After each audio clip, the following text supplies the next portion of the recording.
معانا شيماء ولا قفلت؟ معانا شيماء ولا قفلت؟ لا شيماء استاذه شيماء لسه معانا ولا قفلتي؟ الو معانا اسماء. معانا اسماء. اسماء سلام عليكم يا اسماء. ألو. ايوه يا اسماء مع حضرتك. اهلا وسهلا. بالنسبه يعني للحلقه بتاعتنا النهارده حلقه المواهب، انت بقى عايزه تسمعينا ايه او عايزه تقولي لنا ايه؟ على فكره مش لازم غنى، ممكن غنى او شعر او يعني لو كان عندك موهبه تمثيليه برضو هنحس بيها في التليفون. يعني الكاميرا والصوت كل حاجه معاكي النهارده. الاستوديو بتاعك. الاستوديو بتاعك، قولي اللي انت عايزاه. لا انا كنت عايزه اغني بس. يلا يا اتفضلي. سموسه، يلا حبيبتي اتفضلي. ماشي، كنت ممكن اغني حاجه دينيه. الله ايوه كده، تعالي في منطقتي، تعالي هنا جنب اختك كده، يلا احنا سامعين. اتفضلي. طب هو جوزي بس عايزني اغني له الاغنيه اللي بيحبها. جوزك عايز الاغنيه ده طبعا جوزك ما عايز نقدرش يغنيكي، نزعله، بس عايزة بتهزري. دينية.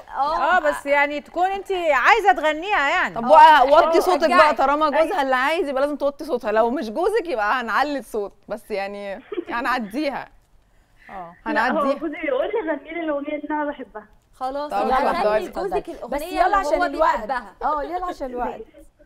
انت خايفه منه يا اسماء ولا هتغنيها عشان عايزه تغنيها؟ جنبها صحيح. لا انا بغنيها له على طول. طب يلا بقى سامعيني. يلا نهدي النفوس بس.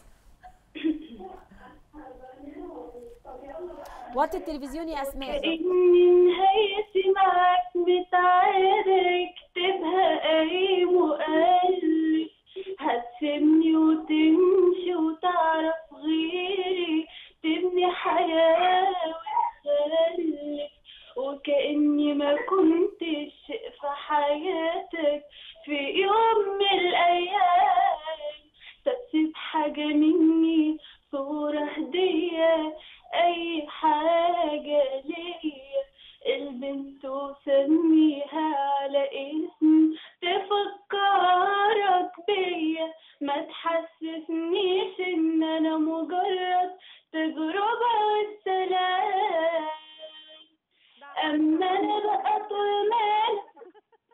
هو انتوا متخانقين ولا هو ده ايه؟ اللي عايزه اعرفه. بتصالحيه؟ بتغني له ليه يا تجربه بنتي؟ وتجربه ازاي يعني؟ مين اللي غنى الاغنيه دي يا اسماء؟ إيه؟ مين اللي غنى الاغنيه دي؟ تلفزيون.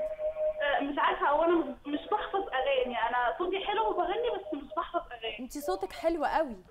لا بس مش متعودة يعني أسمع مطربين وكده. بس بتغني لجوزك كل يوم؟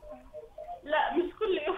لما تكونوا متخانقين بتغني له؟ لما تكوني متخانقين ويقرر يسيبك. انتوا كويسين يا سامع صوت ولاد عشان ما يخلفش بنت ويسميها على اسمك، انت كده تمام.